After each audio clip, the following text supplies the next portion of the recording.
দেখুন, প্রথম কথা হচ্ছে যার মাথায় পড়েছে তার কমপ্লেন হয়েছে কি। দ্বিতীয় কথা হচ্ছে মমতা বন্দ্যোপাধ্যায়ের ইশারাতে এরা এটা করছেন।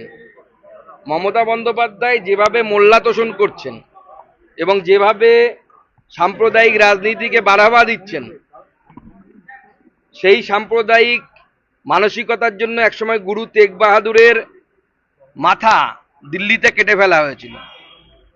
এই সাম্প্রদায়িক শক্তি একসময়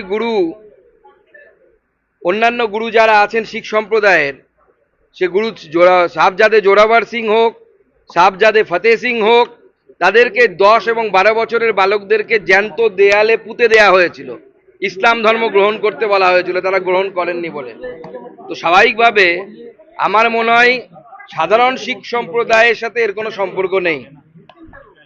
একটি কাগজ উড়ে গিয়ে কারো মাথায় পড়েছে, আমি ওনাদেরকে বলছি ওনারা ওই দূর থেকে কাগজ ছুঁড়ে দেখুক কারো মাথায় গিয়ে পড়ার কন্ট্রোল রাখতে পারেন কিনা। আমরা তো পশ্চিমবঙ্গ পুলিশকে ছুঁড়ে মেরেছি।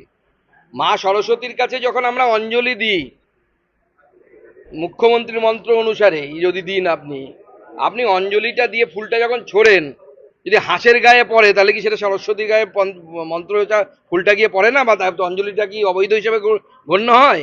আপনি জুতোটা ছড়েছেন পুলিশের জন্য, তো ওটা পুলিশের কাছে পড়েছে, কোনো শিখ সম্প্রদায় সাধারণ মানুষের মাথায় পড়েনি।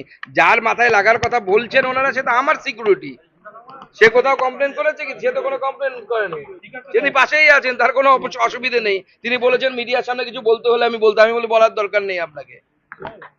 তো যার অসুবিধে হয়, মানে যার নাম নিয়ে তারা অসুবিধার কথা বলছেন, সেই তার কোনো অসুবিধে নেই। আমি ওনাদেরকেও বলছি আপনারা সবাই আসুন, আমি পুলিশের গায়ে এভাবে ছুঁড়েছিলাম, আপনারা এভাবে ছুঁড়ে দেখান যে আপনারা কন্ট্রোল করতে পারেন কিনা কার মাথায় পড়বে। অ্যাক্সিডেন্টালি কারো মাথায় লেগেছে কিনা আমার জানা নেই, কিন্তু বিষয়টি হচ্ছে না পুলিশের উদ্দেশ্যে ছাড়া যেখানেই পড়ুক, মমতা বন্দ্যোপাধ্যায়ের চটিচাটা পুলিশ তাদের উদ্দেশ্যে ছাড়া, তাদের উদ্দেশ্যে ছোড়া, তাদের গায়ে গিয়েই পড়েছে। পুলিশকে বাঁচানোর জন্য মমতা বন্দ্যোপাধ্যায় এবং তার সাগরেদরা শিখ সম্প্রদায়কে ঢাল করছেন, তাকে ঢাল করে বাঁচার চেষ্টা করছেন।